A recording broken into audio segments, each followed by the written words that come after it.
My name is Quinn Peck. I'm the Director of Cardiac Rehabilitation and Wellness at Bay State Medical Center in Springfield, Massachusetts. During the time of this study, I was a preventive cardiology fellow at Mayo Clinic in Rochester, Minnesota. The title of my article is The Prognostic Importance of Weight Loss in Coronary Artery Disease, a Systematic Review and Meta-Analysis, and will be appearing in an upcoming issue of Mayo Clinic Proceedings. So our study sought to answer this age-old question of, does weight loss improve prognosis in patients with coronary artery disease? We know that weight loss, or that obesity is a risk factor for coronary artery disease. And we know that weight loss consistently improves hypertension, diabetes control, and lipid control. However, in the past 10 years, there have been a number of concerning findings that have actually suggested that weight loss is not associated with improved mortality. There's also been a lot of discussion about the obesity paradox, finding in that patients with obesity actually have improved survival when compared to their normal weight counterparts after the establishment of coronary artery disease. So we performed a systematic review and a meta-analysis to look at the world's literature to assess the impact of weight loss in coronary artery disease.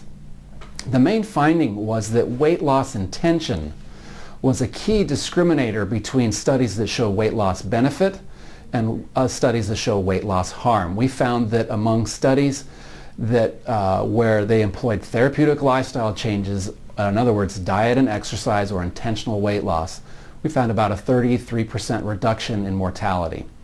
On the other hand, studies that did not have therapeutic lifestyle changes, did not employ programmed exercise, programmed diet changes, those were associated with a 66% increase in long-term mortality.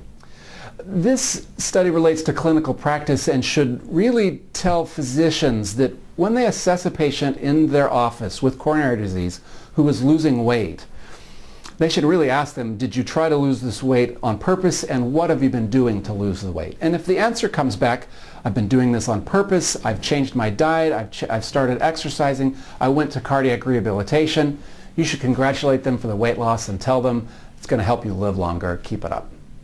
On the other hand, if a patient comes into you and tells you none of those things and says, I've just been losing weight, I'm not sure why, I've been doing the same thing I've always done, that's a patient you should be really substantially concerned about. And you may want to consider doing an additional workup for underlying malignancy, systemic disease, or maybe heart failure. A typical patient, I think, will find these results interesting in that they can confidently know that if they're exercising and dieting and successfully losing weight, that it's going to help them in the long term. That a lot of the press that's been given to the obesity paradox, or a lot of the press that's been given to some of these studies that show harm with weight loss, those can really be confidently taken into context when a patient is purposely trying to lose weight, and they can have confidence that the lifestyle changes that they're making will lead to a mortality benefit. The next step for this line of research would be a well-conducted, either randomized or observational study associating weight loss with long-term prognosis. We found that the weaknesses of some of our studies was substantial variation in the definitions of weight loss, substantial variations in the definition of weight loss change or time interval that was evaluated. There was also a mixed number of outcomes. Importantly, we found that very few studies actually adjusted for smoking cessation, which has an important mortality benefit and is associated with a 3 to 10 pound weight gain. Studies also did not assess waist circumference, typically did not assess actual body fat loss, and those are all important modifying factors which could really affect these findings. And so a well-conducted randomized trial that would be adequately powered for mortality, with careful control for tobacco cessation, for body fat changes, and a number of the other factors would be really an important next step. Intentional weight loss associated with therapeutic lifestyle changes, going to cardiac rehab, eating better, exercising, really does improve mortality long-term for patients with coronary artery disease.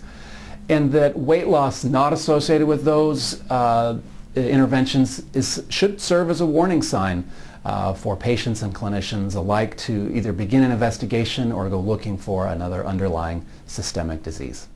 We hope you found this presentation from the content of Mayo Clinic Proceedings valuable. Our journal's mission is to promote the best interests of patients by advancing the knowledge and professionalism of the physician community. If you are interested in more information about us, our homepage is www.mayoclinicproceedings.org.